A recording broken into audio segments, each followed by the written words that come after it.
The Girls Get Even. Chapter 2, Smuggler's Cove. It seemed to Wally, sitting on the steps beside Peter, that what he was looking at right now was life. He was studying an anthill built over a crack in the sidewalk. The way the ants were struggling and pushing, each trying to get to the top of the anthill first, reminded him of the way the Hatfords and Malloys had been quarreling since August.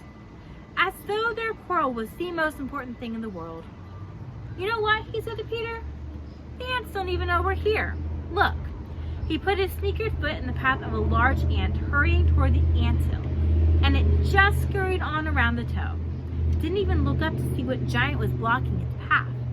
Didn't even know that the toe was attached to a foot, and the foot to a leg, and the leg to a body. "Maybe it's nice to be an ant," he added. "Someone could come along any minute and smash the anthill, and they don't even know it.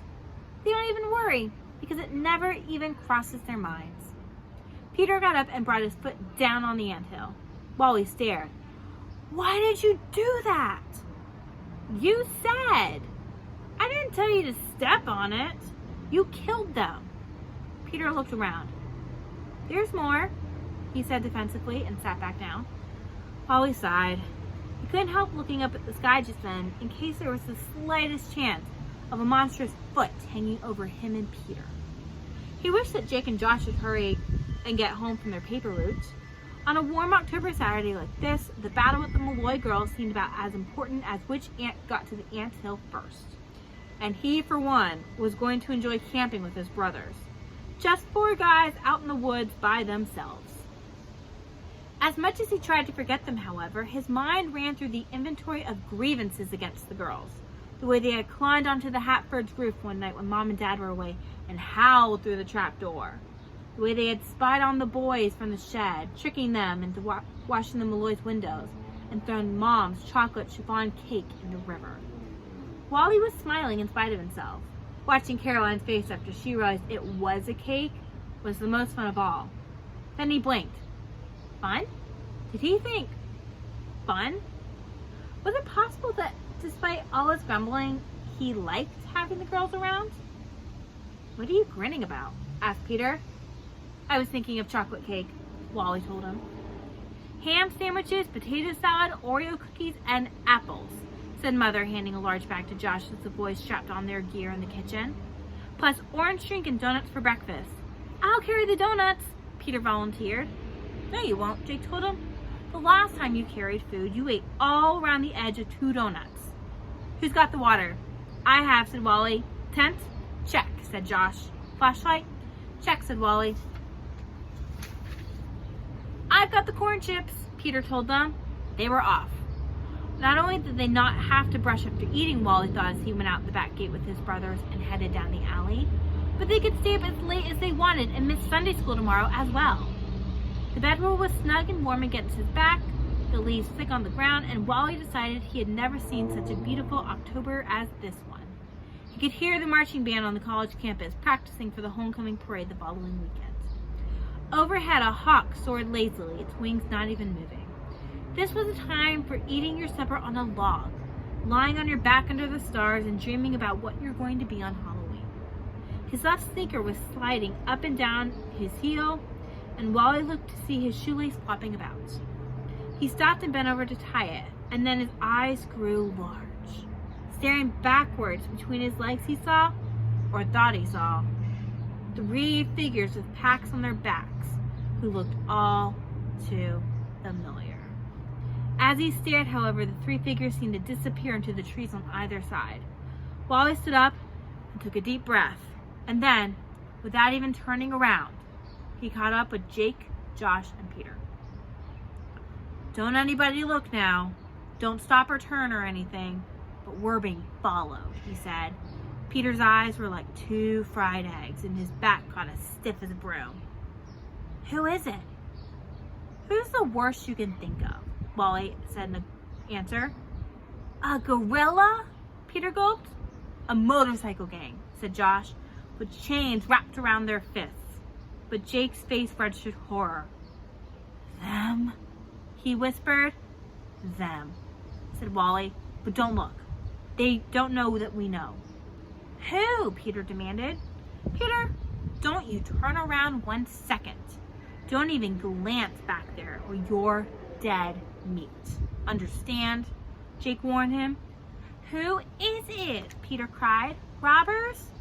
A wompo, a weirdo, and a crazy. Wally answered, reciting the nicknames they had given Edie, Beth, and Caroline. Edie for the way she could hit a ball.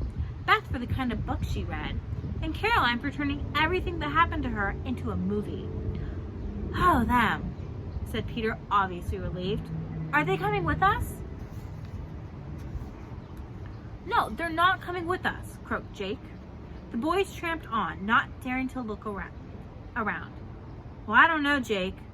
I think they're coming whether we want them to or not, Wally said. They have packs on their backs. Josh let out his breath. Somebody must have told them we were going camping. What are we going to do, Jake? Do? His twin replied. We are going to make them sorry they tagged along. Can I turn around yet? Asked Peter. No, Jake said. Don't even move your head. And then to Wally, think. What would be the worst thing that could happen to them? Wally tried to think of the worst thing that could happen to him in the woods. Get lost? He said. Jake's face lit up. That's it. It'll be almost dark in an hour or so. We'll lead the girls every which way until they don't know which end is up. And then we'll sneak down to Smuggler's Cove and have it all to ourselves. Wow, said Peter, his head never moving an inch. It was when they were crossing the creek for the third time that Wally realized they could have been at camp long ago, enjoying their ham sandwiches. They hadn't felt obliged to lose the girls. Every so often, he or his brothers would slip off into the bushes and wait just long enough to see if the girls were trailing far behind, and then the boys were off again, hoping to get them royally lost before dark closed in completely. It was chilly now that the sun was down, and Wally began to wish that he had brought his ski cap, as Mom had suggested. Fires were forbidden in the woods in the fall, but once they put up the tent and crawled inside their sleeping bags, they'd be okay. Wait a minute, he thought. They come all this way here just so he could go to bed at 7 o'clock? If he was home, he could be watching TV until 11. We've lost them good, Jake whispered, coming through the bushes behind them. They're so far back, they'll never catch up. Let's go to the cove and set up camp. Eager for dinner, the boys hurried through the trees in the direction of the river, and even though Wally's foot slipped once or twice in the mud along the bank, he didn't complain. The last quarter mile or so, he turned on the flashlight to see where they were going. And at last they reached the rocky inlets, circled by pine trees where the Hatford and Benson boys used to camp summer after summer. Here the river lapped gently against the bank, and the crevices between the rocks looked deep and forbidding in the near darkness. I'll bet old Caroline's bawling her eyes out right now, said Josh. How are they going to find their way home? Peter wanted to know. He was holding the flashlight while his brother set up camp.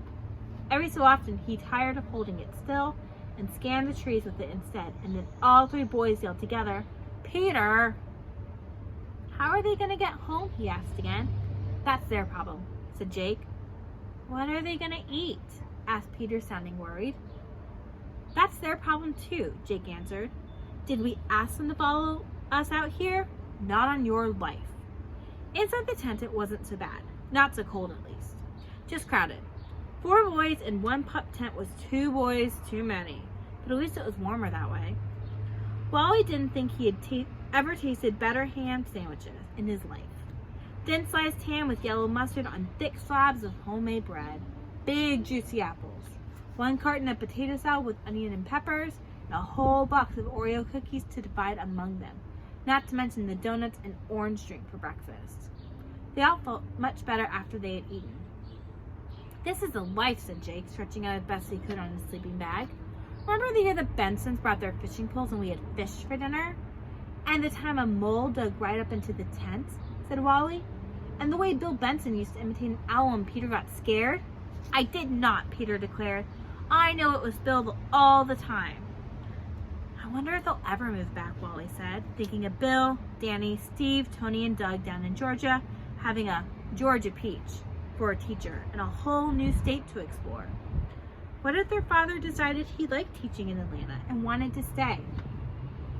What if the Malloys decided they liked being in the Bensons' old house and bought it from them? It took a lot of fixing and rearranging to get all their sleeping bags squeezed into the pup tents. Everyone complained when Wally took off the sneaker that he had got wet and muddy, so he put it back on again, right over his smelly sock. When they were settled down at last, Wally turned off the flashlight and put his hands under his head, staring up into the darkness of the tent. He was wedged between Peter and the left side of the tent, but he was warm at least, and feeling really good with 7 Oreo cookies in his stomach. What did people do who had no brothers? What if he had been born into a family of girls? 3 Malloy girls. It was too awful to think. Jake and Josh were trying to make up another verse in 99 bottles of beer on the wall. Once you got down to 1 bottle of beer on the wall, but after Jake's voice faded out, then Josh's. Peter had long since fallen asleep, one arm slung over Wally's chest. Finally, even Josh stopped singing, and then it was just the sound of the woods at night. Rustling in the bushes, the shrill call of a night bird, the wind blowing through the branches overhead, a deep snore from Josh. Wally played around with the flashlight a while, making circles of light on the ceiling of the tent. Practiced making distress signals, dots and dashes, with the light. But his eyes began to close, his fingers lost their grip, and finally he tucked the flashlight behind his head and settled down to sleep. He didn't know when he awakened whether he had been asleep for only a few minutes or an hour, but he felt something moving along his side. He lay still as a stone. A snake? A poisonous snake? Should he move? Should he very, very slowly sit up and wake the others? Maybe it was another mole. A mouse, perhaps. A harmless little field mouse. Carefully trying not to move his body at all, Wally reached behind his head for the flashlight. Slowly reaching his head so that he could see, he aimed the flashlight toward the moving creature by his side and turned it on. A hand. A human hand. Wally yelled bloody murder. The next chapter is chapter 3, The Bargain.